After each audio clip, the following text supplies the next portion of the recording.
Good morning, everyone. Thanks for joining in today. So we are looking at, the assignment discussion session on the unit infectious diseases. So before we start, I'm going to just quickly, refer everyone to Moodle. And what I will then do is obviously we'll do a bit of a discussion on how to put together the assignment for this particular unit and what does the unit brief consist of. So let's look at the Moodle for a second, just to begin with. Share. So when you log into Moodle and you go to your nursing course, what we're looking at is the unit which is infectious diseases. If I scroll down, you would normally see a yellow colored box around it. So this is the current unit, which is what we are covering, Unit 7. Obviously, we don't cover units in chronological order, but just on Moodle, it is labeled as Unit 7. And it has a yellow colored box around it that you'd be able to see that this is the current unit being delivered. Now, some part of the previous delivery that we have done, I've just changed some of the presentations and obviously hidden some of them. So what you should be looking at from a point of view of, when you access the course and this particular unit, my suggestion would be to primarily look at accessing the presentations which are primarily labeled as, LO1, LO2, but they have what is a follow-up word next to it, which is 2023. So that would mean that you're referring to some of the most up-to-date and, the presentations which have been discussed and obviously the sessions that you've attended. So they would essentially follow, pretty much that part of the, let's say the sessions so that they are corresponding to the presentation and the session recordings when you listen into. So starting with, obviously, this is a unit specification that you normally see. If I open this up, that is what we normally use. So that's the specification that we normally use to discuss, the unit and the learning outcomes. So we've covered all the 5 learning outcomes and obviously all the associated, indicative content here in the presentations. Followed by that, there is a workbook which, Ascentis has given on this particular unit. This is a very good summarized workbook which kind of covers everything in a very filtered and, in a very, very concise manner. For those of you who are looking at doing a recap on the unit, it might be good for you to go ahead and read this particular workbook, which primarily covers all the assessment criteria and whatever we have discussed, in detail during the presentation and the sessions. So this, course workbook essentially covers bits and pieces of things that we have covered in detail, but this is just a summarized version of what Ascentis has essentially provided. So it is good for you, for those of you who want to catch up and, essentially recap on what has been discussed, what has been, delivered in this session, should be looking at going through this particular workbook. Now, after that, we have, obviously some useful articles. One of them is Introduction to Pathogens. So because this unit is about infectious diseases, we are looking at primarily understanding what are pathogens, which are basically the different type of microorganisms which cause infection. So we are looking at virus, bacteria, protozoa, fungi, and, macroparasites or microparasites, which essentially are covered very beautifully, again, in terms of detail and structure in this particular article. Now, these articles are, again, very good summarized versions of what I'm suggesting that you go ahead and read, and they are very concise so that they are not beating around the bush. They are essentially to the point, and you'd be able to get most of the information required to master this particular unit. The next handout that I have is a chapter extracted from a book, which is on infectious diseases and immunology. And this book and this chapter 2 basically talks about disease and disease transmission, which is directly related to your learning outcome 5 and learning outcome 3 in terms of how infectious diseases transfer from one host to the other. And it beautifully explains the different types of diseases, different types of pathogens, and the table that I was referring to in terms of, looking at understanding different types of medication and, obviously tables essentially showing different kind of diseases, infectious diseases, which are caused in humans, is covered primarily in this particular handout. So this one talks about pathogens and diseases and obviously the symptoms and how the transfer of diseases happens amongst humans from one human to the other, one person to the other. Now, if I go down further, we have the presentations that we have covered, and obviously the session recordings which are available here. So when you click on the presentations, they are the updated versions that we've discussed. And obviously some of them, would also then have corresponding what is called sessions recording to it. And this will follow through from Learning Outcome 1 to Learning Outcome 5. And these lectures are quite detailed, as I've covered with you, about an hour and a half. And they would be looking at, going through the learning outcomes and some of the things that we've discussed during the course of our coverage for this particular unit. Now, in some cases, I have also created some other links, which are useful links for you to be able to study, and they are from useful websites, which again throw a bit of light into what has been covered in that learning outcome, and they would essentially be useful for you to go ahead and read, simply because they are going to give you a bit more information related to what has been covered in detail, in the learning outcome. So some of them would take you onto an external website. So here, for those of you who want to understand classification of protozoa, in particular, one type of pathogen, this particular article, explains that in a bit more detail, and it's about a 5-minute read. And in some cases, I've also, directed you towards the BBC bite-sized website, which obviously, is used by students who are doing the A-levels and GCSEs, essentially for biology. But the way the information has been put across on this website, including some videos and tables, is quite useful, can be quite useful when you do specifically your assignment, and they would be, I would say, useful links that you need to study.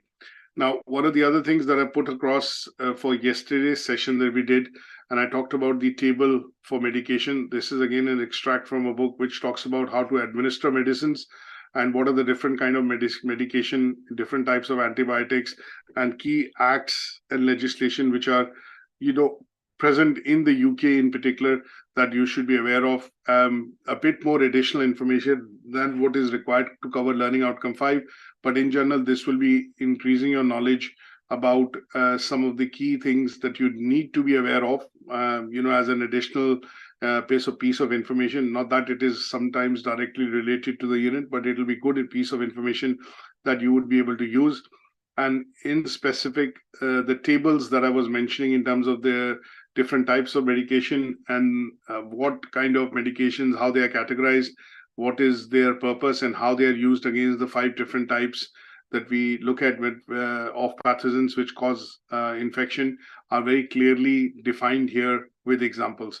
So this is a good read. This is about 35 pages, I would say about an hour-long read, but it will basically give you a very good idea in terms of details of not just Learning Outcome 5, but also give you information and knowledge about some of the common things that you would need to be aware when you join your nursing course. So when we talked about different types of medication and the route through which they're administered, parts of this are defined very clearly here with an example that we discussed yesterday, and they would be useful for you to know, in terms of having that information.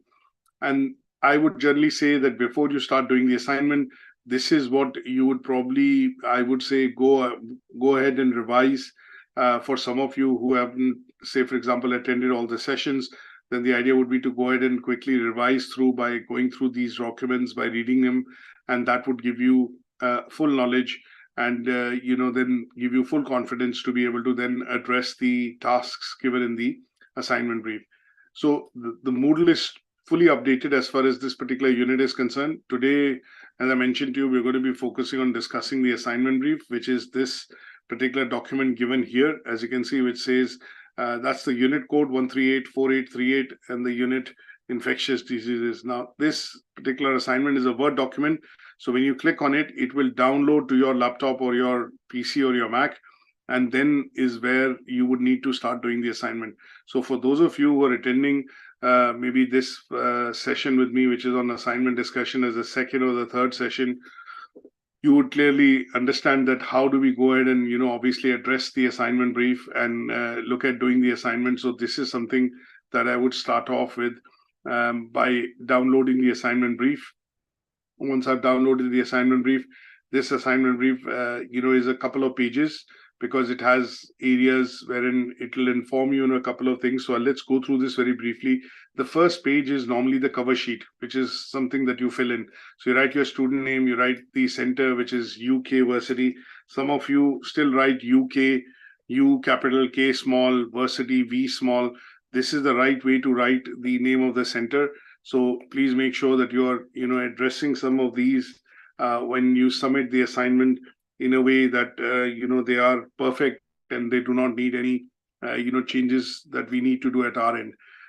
This is a very basic that you would need to know. Obviously, when you submit assignments in universities, and your assignments will come back to you straight away, or they'll be termed as not acceptable if this is something which you are not able to fill up clearly, understanding the instructions given on the cover sheet. So basic bits: your name, the center name, the tutor name. Nothing has to change here. Obviously, the due date for the assignment, so we are discussing it today. It will be 2 weeks down the line. So 26th, and then I would say 4th of December, 2023. And then the date that you submit would be the date that you need to put in before you email this assignment to us. And if there is a resubmission which has happened on this assignment, then obviously we'll put the dates in, considering that you've not been able to achieve the pass grade minimum in the first attempt. Then in those cases, you would be required to make amends to your assignment or the first draft that you've submitted, and that would be treated as what is called resubmission. Now, if I go back in terms of when did we start this particular unit?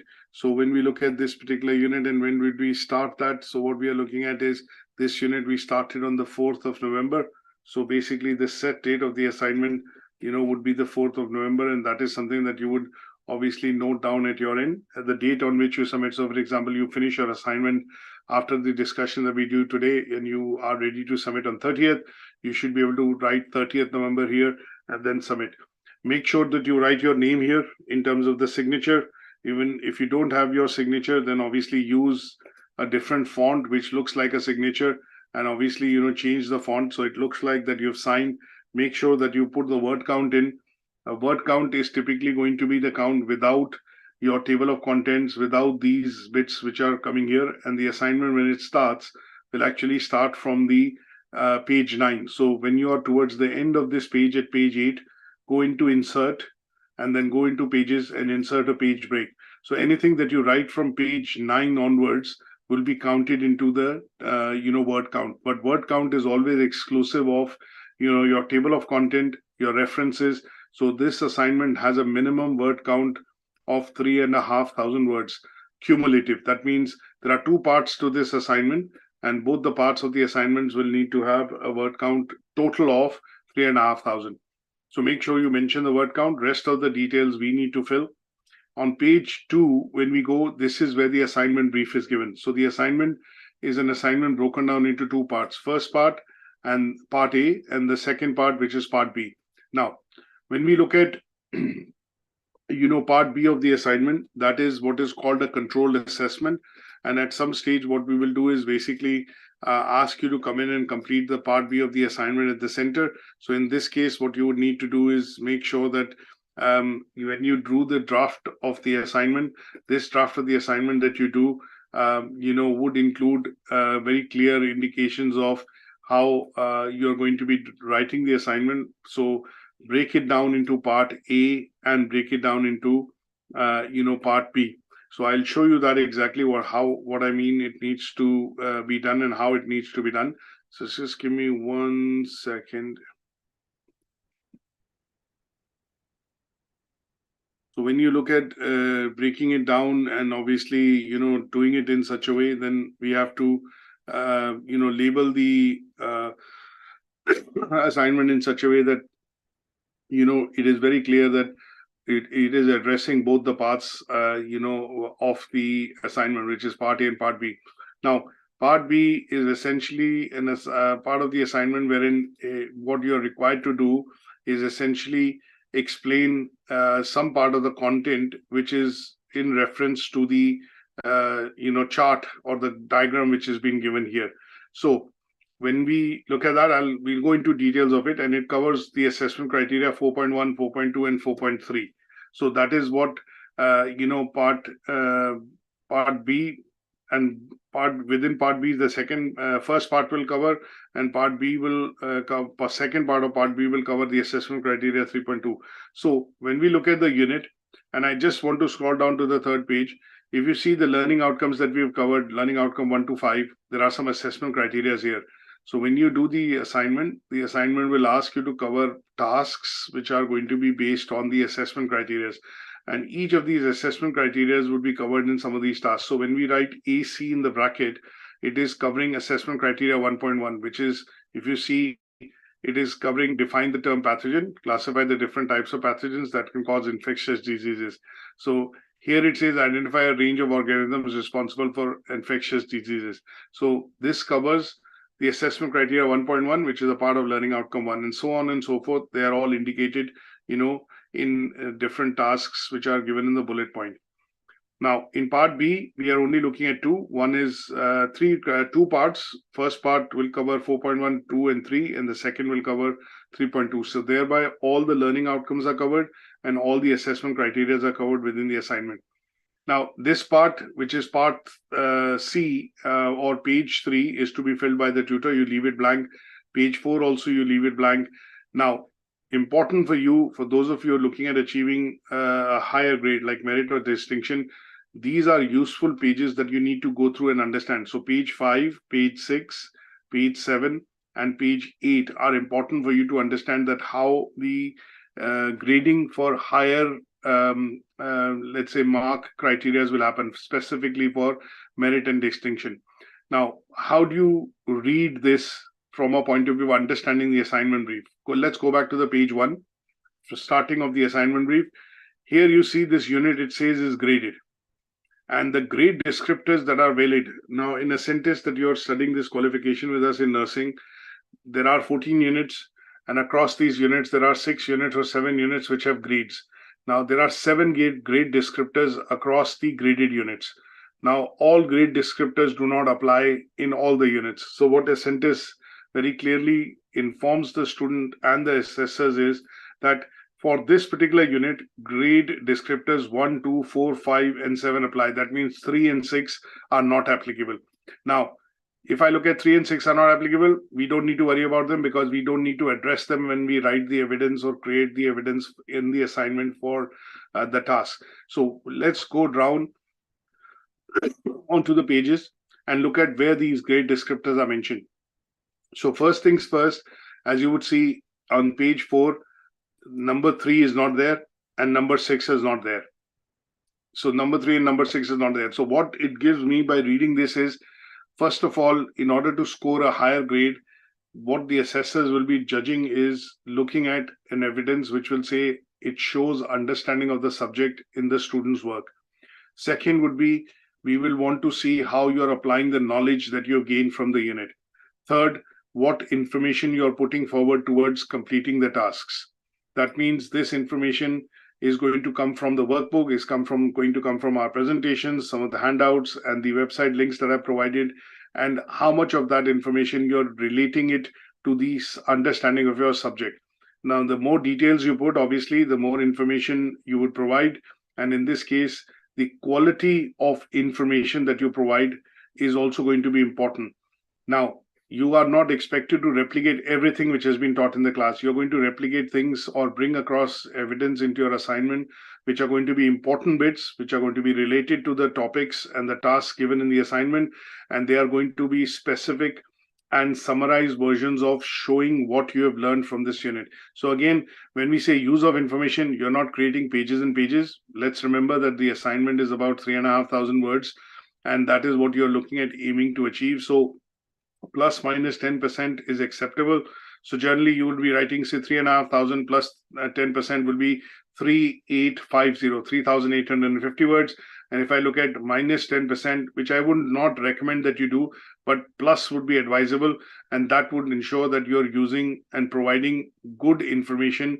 And when you provide that information, focus on the quality of information. That means it's related to the point, it is related to the topic or the task being asked for, and if you are able to put that across convincingly, backing it up with referencing, maybe use of diagrams, tables, and examples. The other bit that you have to look at is in terms of marking, communication and presentation of the assignment is important. Now, most of you, when you do submit the assignment, I'm going to be very specific on this, and I'm not picking up on any person, but when we look at your assignments coming into us, and I would like to show this to you, is in terms, for some, at least when you put this across, I think you need a bit of work, and you need to put in a bit of hard work here to be able to submit those assignments, because it should not be a case in point that we are just putting the assignments and you're just submitting it as a Word document. Now, the reason why this assignment brief is shared, which has all the components of it, the cover sheet, the assignment brief, the learning outcomes and the commenting sheet, which the assessors have to fill, including the grading criteria, and then the explanation of how the grading criteria is applied is also shared with the student. Not many awarding bodies do this in transparency. So I could hide the sections F onwards and then, just use my judgment and say, okay, no, you only scored a pass. But we want to do it in transparency, and that is what Ascentis asks us to do. So when we go into individual grading criteria, they are also provided, and that is why it is important for you to submit your assignment in this cover sheet so that everything is in one location. When we put it forward for certification, it is going to be this document which will be going. It is not going to be a document that you just produce, which has a blank page and, essentially just has your details on it and, just the first page of the details on it. And that is primarily, submitted. Now, we have to do a lot of work on it in terms of making sure that the assignment is fully meeting the criteria and essentially, then easy for us to be able to mark. Now, I'm going to show two assignments just in case before we go into discussions and detail. Just very briefly, I want to show two particular assignments as an example. So one of the ones that I'm going to pull out now is submitted by one student. As you can see, the cover page is nicely filled. Most of the details are mentioned. There is no significant change to the format of the assignment, and it is very well presented in the original document, which is the assignment brief, which is going to be easier for us to mark and obviously, easier for us to turn around quite quickly. So when I get this assignment from somebody, probably will be taking not more than 2 or 3 working days to be able to send this back to you with comments to say you've achieved and you've achieved this grade, or you've made this particular grade on this assignment. As you see, the tasks are written very nicely in bold. You see referencing which is being done. It is divided into, as per the assignment brief, into different sections. And this assignment should not take more than 20 minutes for me to mark, because everything is in order. Everything has been, when I say everything is in order, 3 things I look for. Because this assignment is graded, and we look at grading criteria number 5, which is communication and presentation. So when I start with the assignment on a page, it is in the cover sheet, it is in the assignment brief. There's a table of content which is drawn. I can clearly scan through to see all the assessment criteria have been done. Best practices like introduction and conclusion have been mentioned. After that, each of the tasks have been very clearly labeled as per the assignment brief. Presentation of the assignment brief before you write the evidence is very clearly done by writing the tasks out and copying it from the assignment brief on the top here. So it does not require much to be done, but as you can see, the student has copied section 1 and individual tasks from here and then started to write the evidence.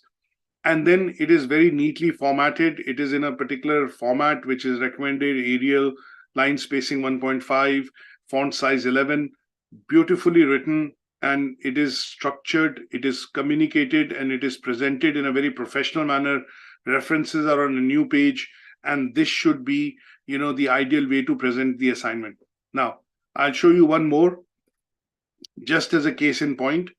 Not picking up on anybody here, but just as a case in point, showing, I think, a recent submission which had come in.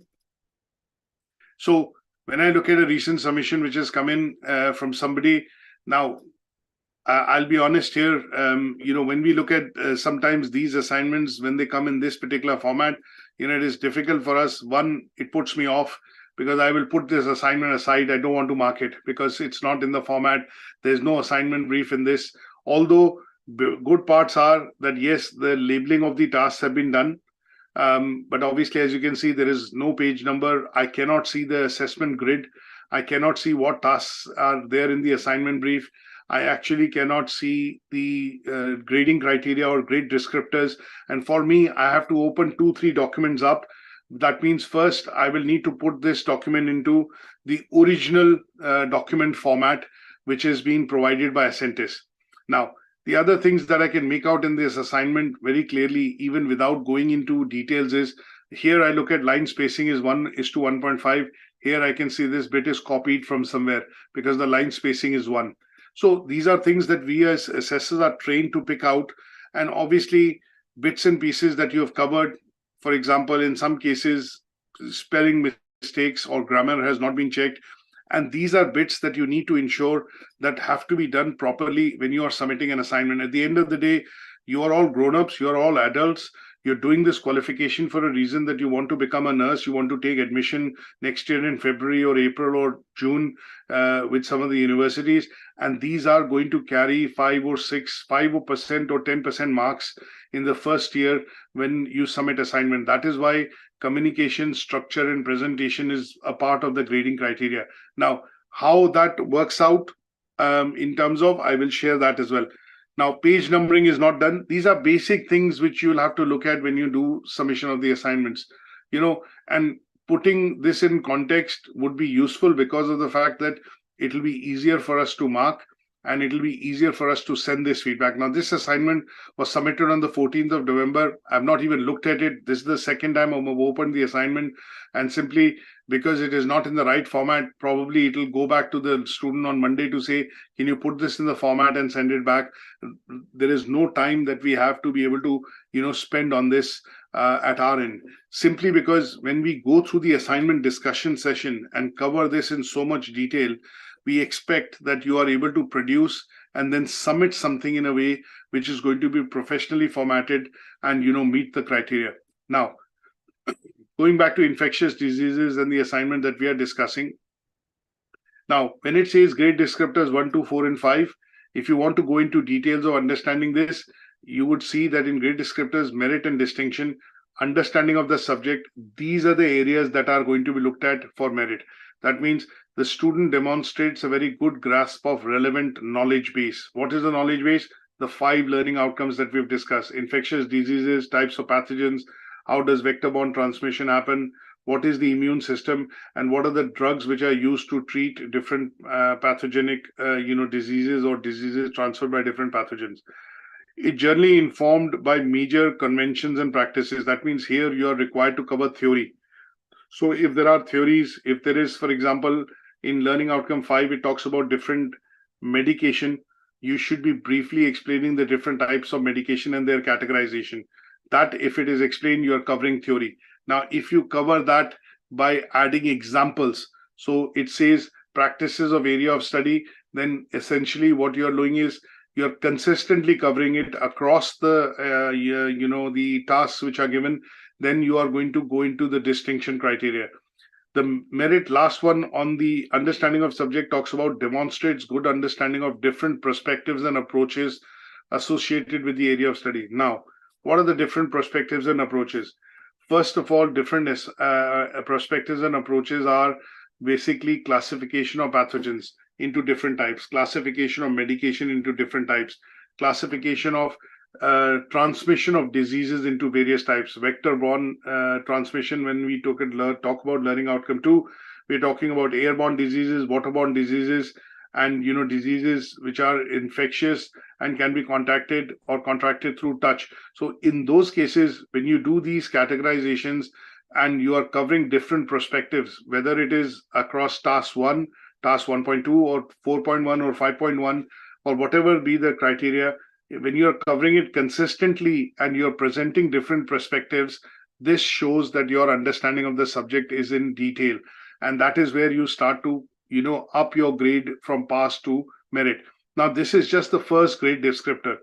But when we look at merit and distinction, merit would be looking at, assessors looking at spotting these bits in your assignment.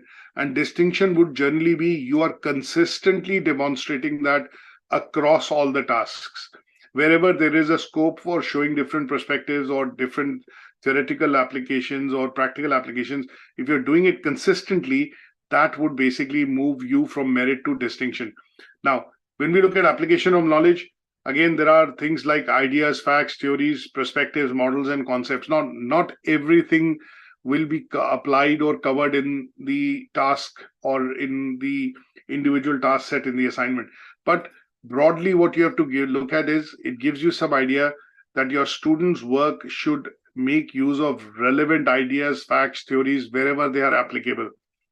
And in some cases, if you're demonstrating them consistently, accurately, and you're presenting some analysis, which is good and bad, pros and cons, advantages and disadvantages, maybe putting it through a table or giving with an example, that would qualify you towards application of knowledge. And that would essentially mean that you are, trying to meet the, meet the merit application of knowledge criteria. So when I look at, somebody asked me a question, word limit on the last assignment. So word limit on the last assignment, we will look at, in a bit. Don't worry about it. Let's concentrate on this particular assignment. Word limits on the assignment are generally given on the first page. You would get an indicative count given exactly on every assignment brief, on all the assignment briefs on the first page. So go into detailing of these criteria before you start attempting the assignment. Use of information. So what information are you using? Now, one of the things that differentiates a work from pass to merit or distinction is how much of research that you have done to get that information.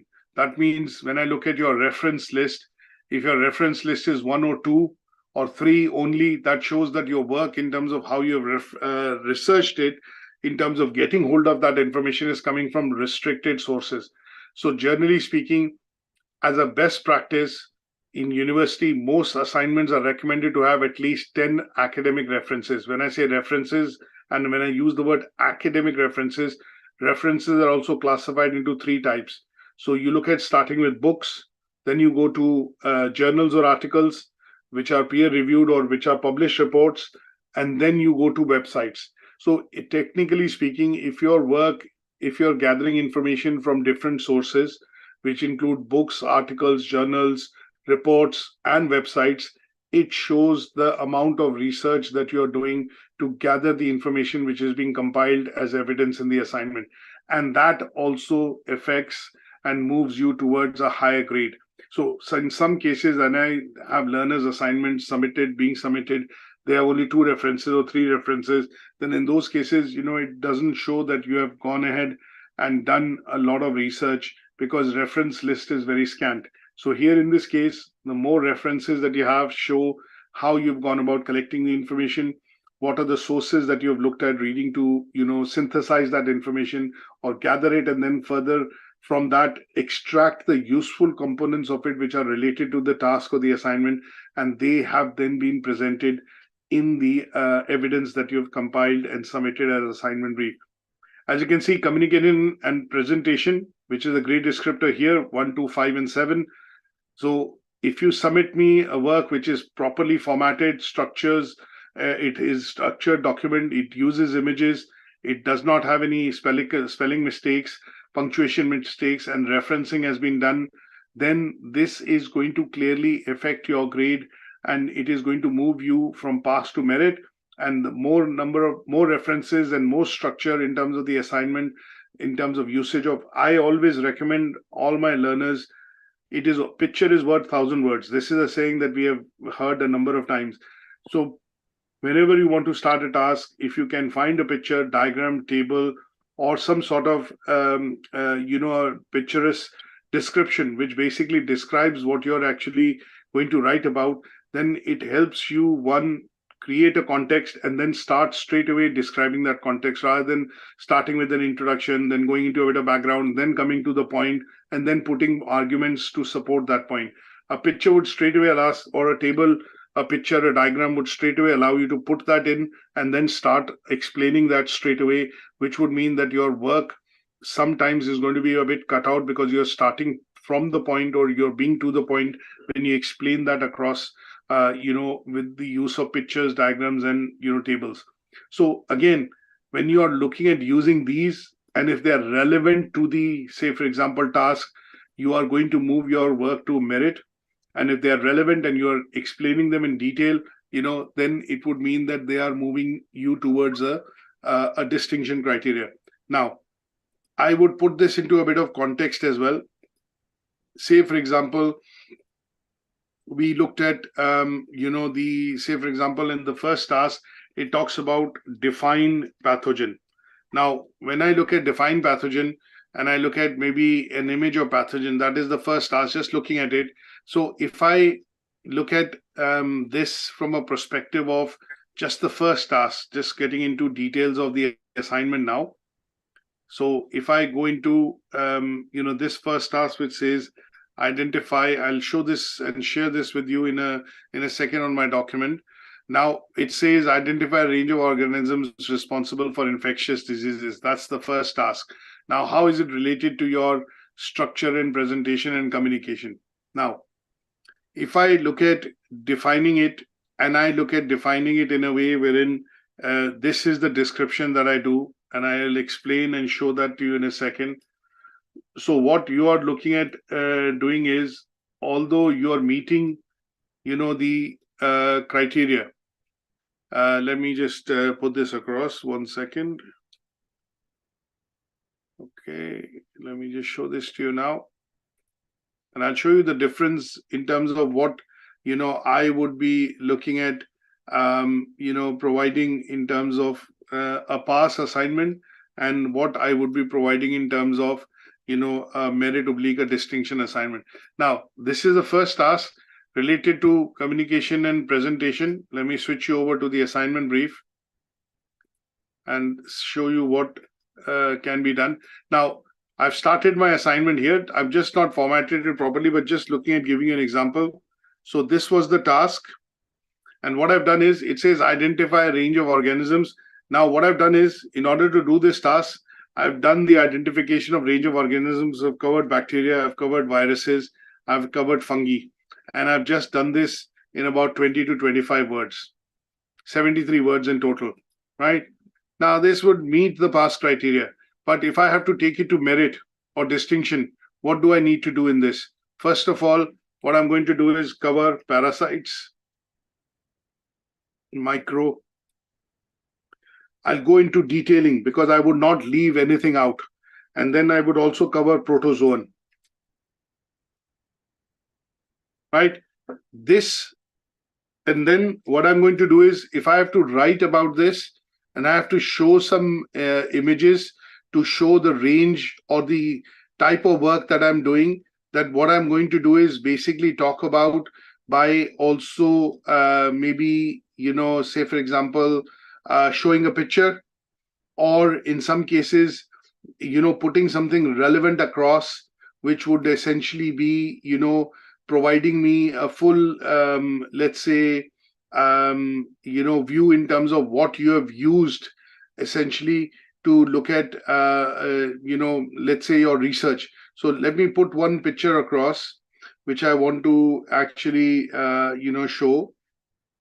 So in this case, when I talk about bacteria, and if I look at, say, a particular type of bacteria.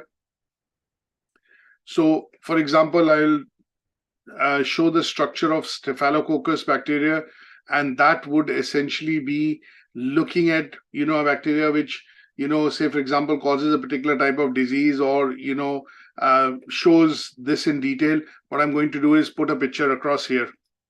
Now, this is just for the bacteria. And what I've done is I put a picture across, which primarily shows, how the bacterium essentially, looks at how the bacteria essentially looks like. I've taken a particular example. And what I've done with that example is, after putting the picture in, what I will do is basically briefly describe what I've given in the picture. So here, what I'm going to do is, one, put a reference, which is source. Source is where have I got this, say, picture from. And in this case, for example, the source is looking at Very Well Health website. And what is the picture actually showing? Staph infection. And what I would do after this is explain in 15 to 20 words, what is, staphylococcus or staph infection, and how does it infect the humans, and what body parts, or, what are the details through which I would suggest that this particular infection actually, bacterium actually affects in terms of infection. Now, when I start to do this, what will happen is I'm moving into, for this task, merit criteria.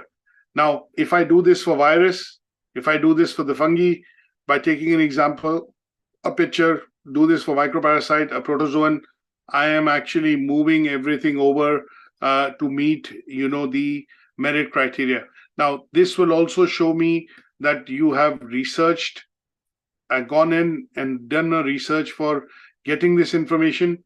You're presenting it and linking it to the task, wherein you're defining not just what is the type of pathogen, but you're giving an example with a picture and then writing briefly about it and explaining what kind of infection it causes. Similarly, you've done it for the 5 different types, and towards the end, you are basically summarizing it, by, say, for example, making a conclusion, and that would basically be completing this particular task. And I would then look at this particular task, the way it has been done, and say, okay, you are in the merit criteria. Because when we look at assessment criteria 1.1, you're meeting it, you provide the information is accurate, it shows that you put in the efforts to, not just write the information, things like formatting it, looking at this, writing the source, and then appropriately adding references towards the end, ensures that you are doing over and above what the task is asking for the pass mark to be achieved, but you're going over and above, and that is where you're getting into the merit and distinction criteria. Now, what would be distinction?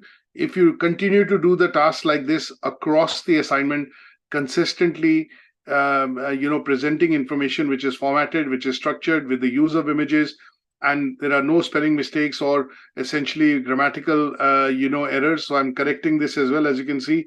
That would go to show that you are, applying the knowledge gained and the information collected in order to meet a higher grade. And that is what is required to get to achieve the higher grade. This is a question that somebody had asked me earlier as well. And that's why I'm putting a bit of emphasis on this. Now, if I take you back to the assignment brief of what we are discussing. So just looking at taking back you to the assignment brief. Similarly, when we look at the last grade descriptor, which is quality, in quality, it is asking whether the information being presented is logical and in a rational manner. So quality, I'm not just putting any information across. I might, when I look at the assignment and the sample that I've shown you as an example task, if I just all muddle it together by one image showing bacteria, virus, and everything, sometimes, yes, you're presenting the information, but it is all muddled up. It is not following a rational or a logical way of presentation. Then in those cases, the information, although it's there, but the quality of it is not, not to a certain extent, not there. So when we talk about quality, you are essentially putting things which are relevant to the task. You're building your arguments and putting examples or things related to the task, and you're building the arguments in such a way that it follows a rational and a logical manner. So when you're reading, if I'm in your shoes or if I'm assessing your work and I'm reading it through, I would see that everything is flowing, flawlessly. It is meeting and making sense. And because it's making sense and the quality of information in terms of information being presented is quality, is detailed, having the bits required to meet the task criteria, you are going to be hitting the merit and distinction grades. And that is what you need to do in the assignment when you do the assignment for the assignment brief, which are specifically graded. So there are 6 units in your course which are graded. So I would suggest that having the highest grade on these units or achieving the highest grades would be beneficial, because when you do apply to the university, what will happen is they will consider students who are coming with higher grades in the graded unit, like merits and distinctions. They would be preferred first for admission, then the merits, and then finally the passes in the clearing system. So keep that in mind when you're essentially, doing the assignment. Now, this is a sample assignment that I'm going to upload. It's going to be in PDF. this sample assignment is going to be uploaded for you to be able to understand how to go about addressing the assignment criteria which are given in the assignment brief part A and part B. Now, when I go into the details, I've started the assignment myself, and I'm teaching this unit, so I'm doing the assignment myself first. I've started with some of the clear tasks which are given. I've formatted them using table of contents and headings, and as you can see, I will define some part of this. Now, my aim is not to do a distinction assignment. My aim is to share with you an assignment which is meeting the minimum criteria, which is a pass mark. I've also shown you how to differentiate your work by doing a sample task and explaining how you should be looking at achieving a merit or a higher grade. But the assignment that I would provide as a sample, which you will get to see here, is going to be an assignment which will minimum meet the pass criteria. So here, as you can see, when we talk about protozoans, we talk about parasites, we have covered all the various types which are there. And this is primarily done so that you are able to at least address, the pass criteria.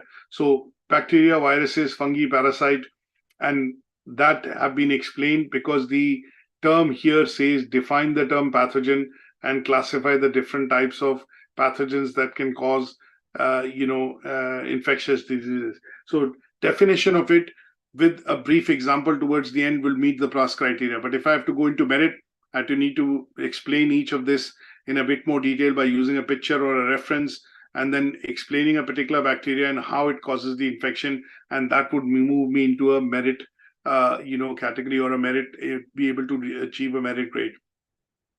Similarly, I go into the second, which is explain the structure of organism and how it enables the function of a pathogen. This is what has been explained. So we talk about the attachment, invasion, replication and growth, transmission, and the immune system. And that would help us cover that part.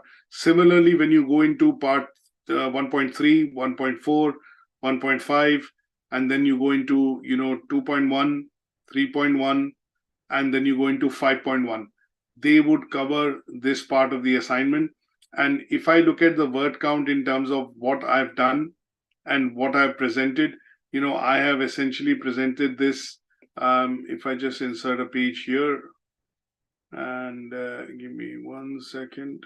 So and this is the part B of the assignment. So what I want to do is insert another page here, and this is part B of the assignment. So as you can see, this part B of the assignment, I've covered them in detail using the chart, explained what is primary and secondary human immunity response, and then towards the end, drawn up a table to talk about different types of, which is given in the assignment brief, what kind of acquired immunity or whether it will be passive immunity.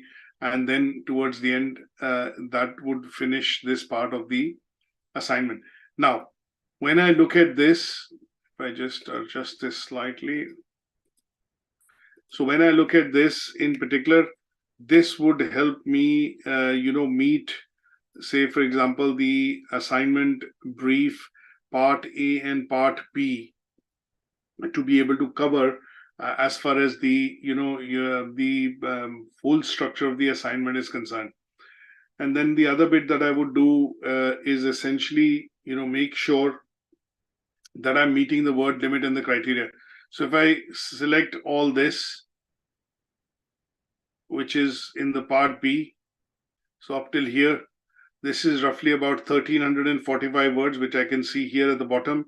And if I remove don't take the references in, and I go into, the part A of the assignment, and select this without the table of contents, and I look at that, that is roughly about, so if I go into table tools and check the word count, so that is roughly about 1957 words. So if I do a calculation of 1957 plus 1345, I've written about 3,302 words in terms of the assignment, and that is just the bare minimum in the assignment brief, because it mentions 3,500 words plus minus 10%. As I mentioned, it is going to barely meet the pass criteria in this case.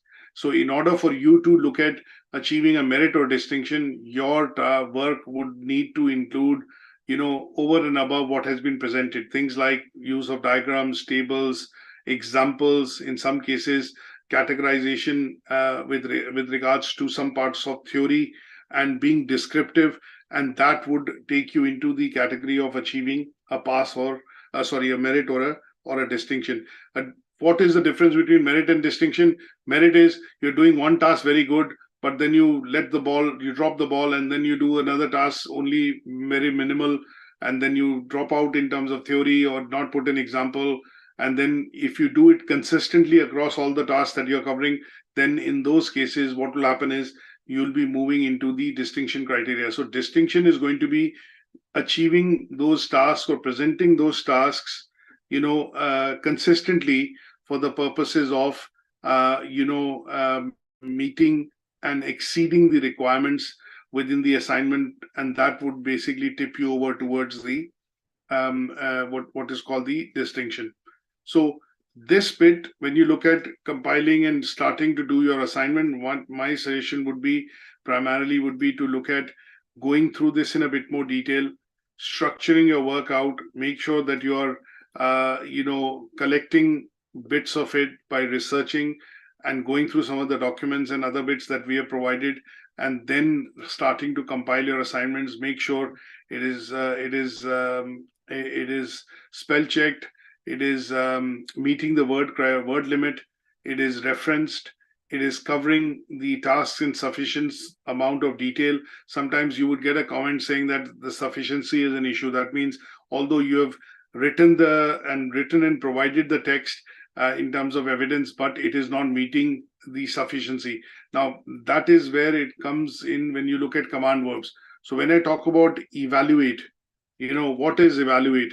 And when I talk about identify or define, there are differences between these words which you need to clearly understand. So when we talk about define, what it means is you're just defining, you're clearly basically explaining what the term means by giving an example. That is the word define. So if I look at this and I put a definition here, so these are what are called, entry-level command verbs, because they are essentially going to be, relevant to just defining the term. So if I look at this particular bit here and I put what is defined, one second, what is defined? Define basically means that you are clearly explaining what a particular terms means and give an example if appropriate to show what you mean. So when I look at definition of define here, pathogen, I've defined a pathogen. What is a pathogen first? And then I've defined different types of pathogen. In various type of pathogen, I've just given the definition of what is a bacteria. And then I've given an example of E. coli or Staphylococcus bacteria. And that is it, what is defined.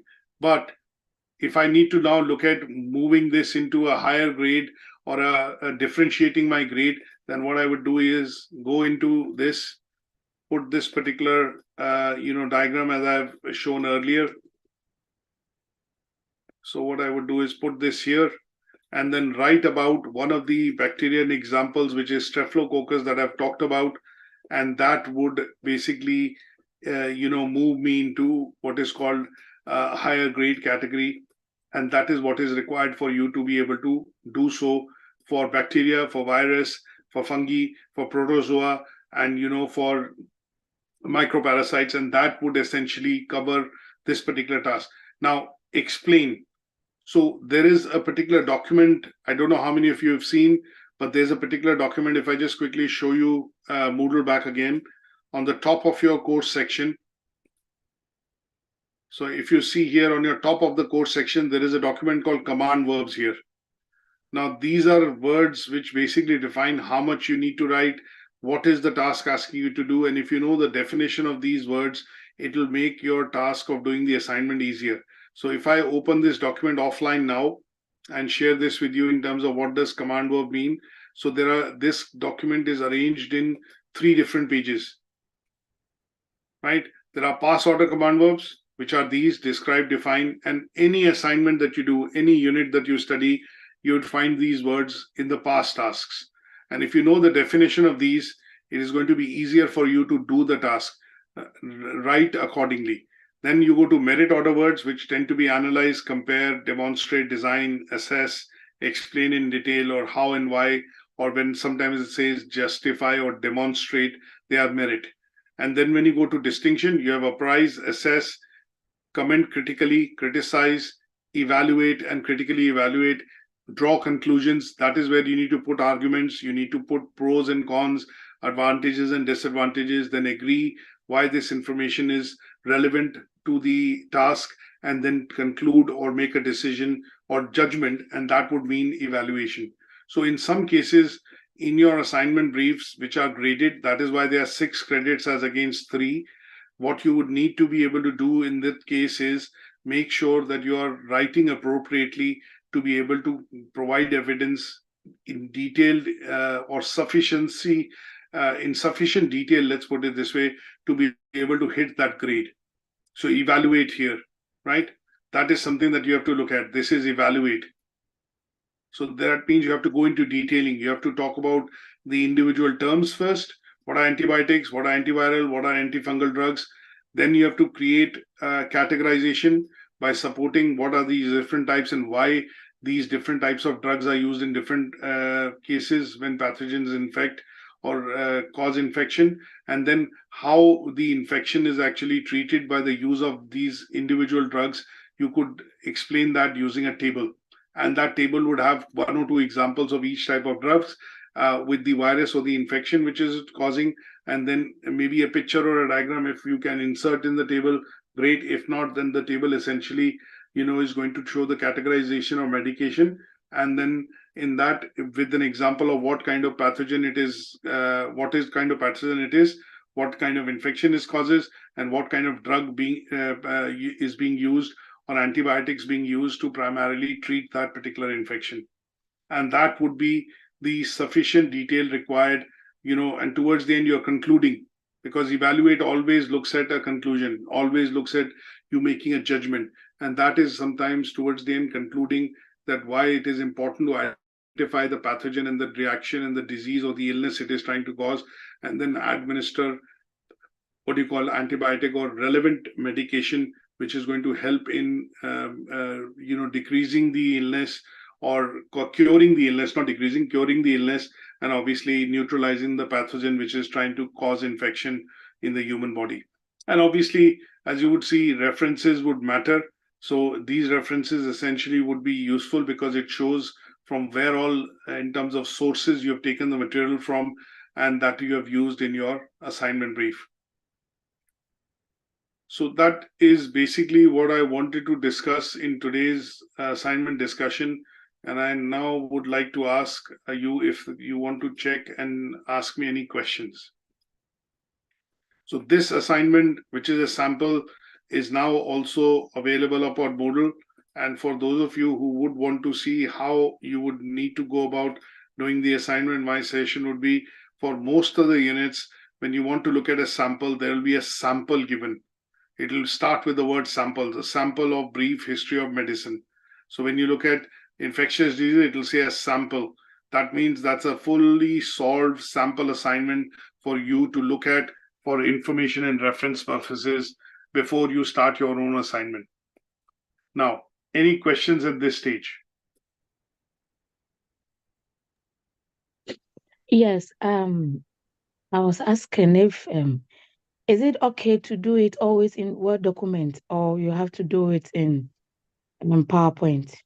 Okay, it's a good question. So all assignments in Ascentis that you're going to do in nursing are all going to be Word documents and are all going to be done as Word documents, submitted as Word documents, because the assignment briefs you would see are all Word documents. The one that I showed for infectious diseases is an assignment brief which primarily has the cover sheet, the assignment brief, the criteria, the grading criteria, and the comments space for the commenting to be done by the tutor.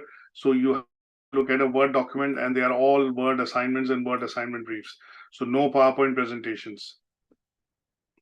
Okay, thank you. No problem. Any other questions from anybody else?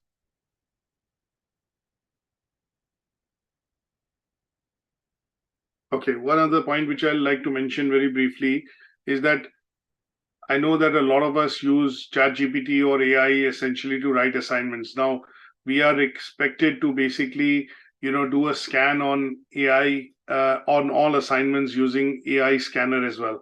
So I'm not averse to the fact that you should not use AI, or sometimes it's easier to find information. That is okay, but when you do use it, you have to make sure that you are referencing it. You have to make sure that you are paraphrasing it, and you are making sure that when it is being taken, some text or some part of it is being taken from the AI generator, then in those cases you are ensuring that all of it is paraphrased and appropriately referenced. So we use, we've been asked to use, and obviously we use, ChatGPT's AI detection tool, and we have a paid subscription for it, so we can see what part of the assignment essentially is written by the AI and how much of it is written by the AI. So anything over 25-30%, if we do find is directly or blatantly copied, obviously would increase your plagiarism and obviously increase the GPT score. And that is where what will happen is that you would essentially, be penalized in terms of your grade.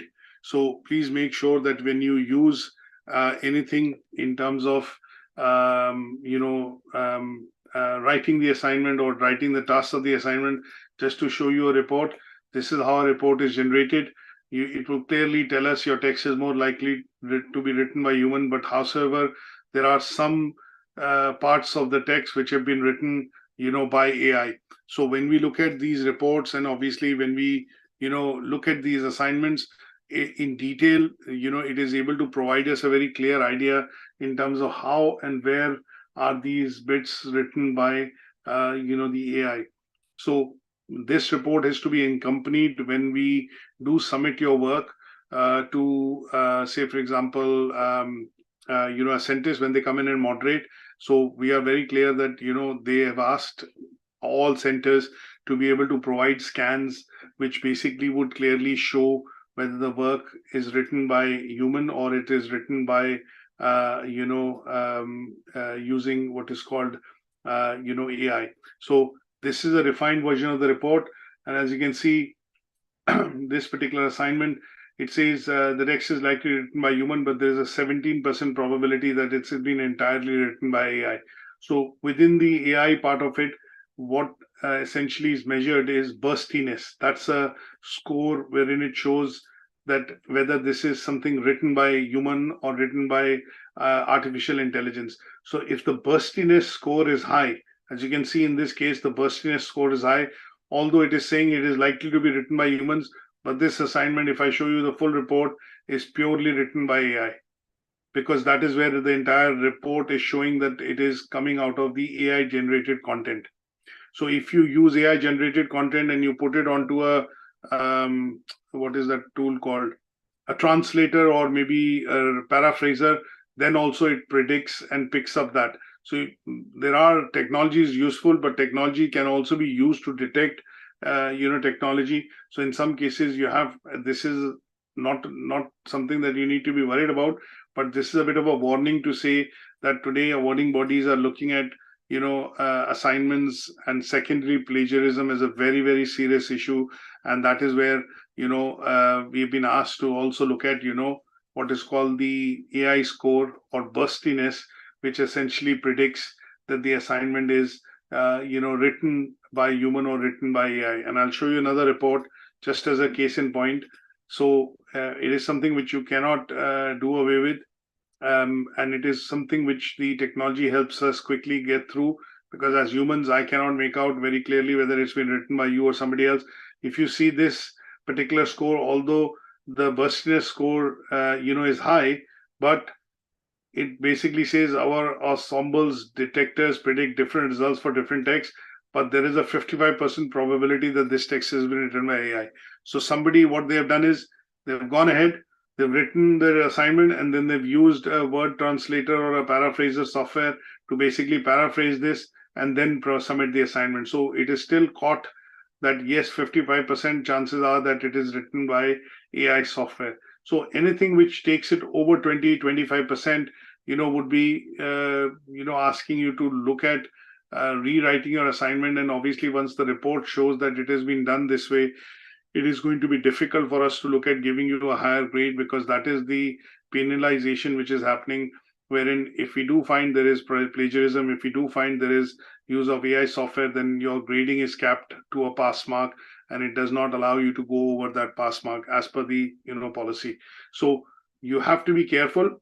By all means, you should use, if you are comfortable using Chat GPT or any form of AI software, you can do your research with that. That is not a problem. We need to be able to use technology to be able to make things work for us. But when you do write it, paraphrase it, write it in your own context, and then appropriately reference the work that you have taken, so that it is clearly highlighting the fact that, yes, although I'm taking help from AI, but I'm writing it in my own words, I'm referencing it, and that should not be treated as plagiarism or treated as similarity, because this has been paraphrased and written in the context of the assignment and written by myself. Is that okay? So that's something that I want to kind of forewarn everyone, so that you're aware that this is something that you need to be taking care of. Any other questions, anybody?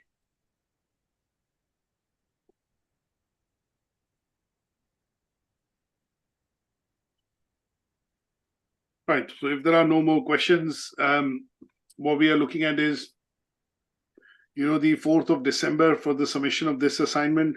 We'll be looking at starting a new unit next week. And you will receive the schedule, from Jill on Monday/Tuesday.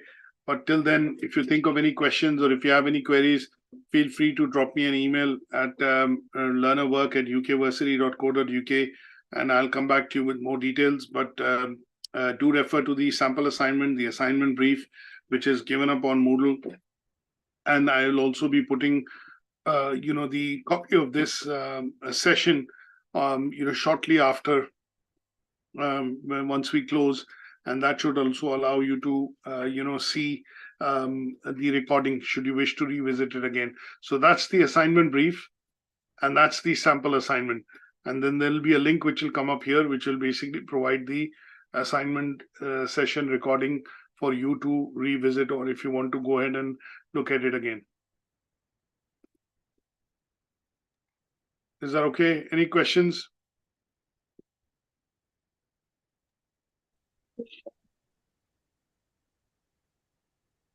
Okay, that's great. So thank you for joining the session today.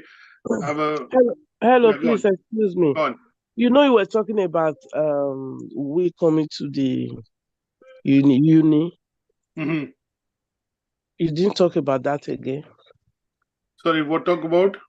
You said we have to come to uni for this assignment, something like that. Yeah, so basically this part of the assignment that you're looking at doing, has two parts in it. One part is primarily your part A, which is what you'll do. And the second part of the assignment is to be done as a controlled examination, which is given here. Now, in the assignment, what I would still suggest you to do is go ahead and do the assignment and submit as a Word document.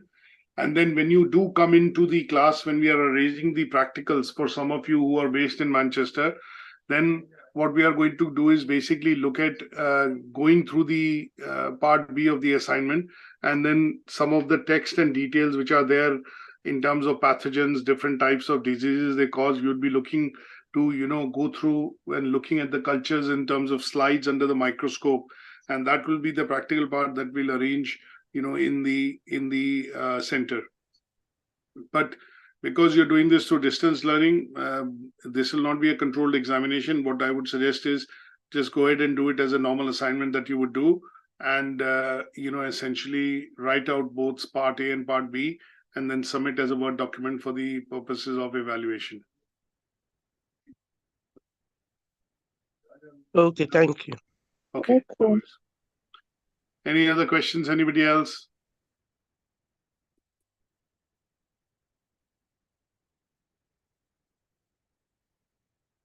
All right. Okay. So enjoy the rest of your day. Thanks for joining, and I'll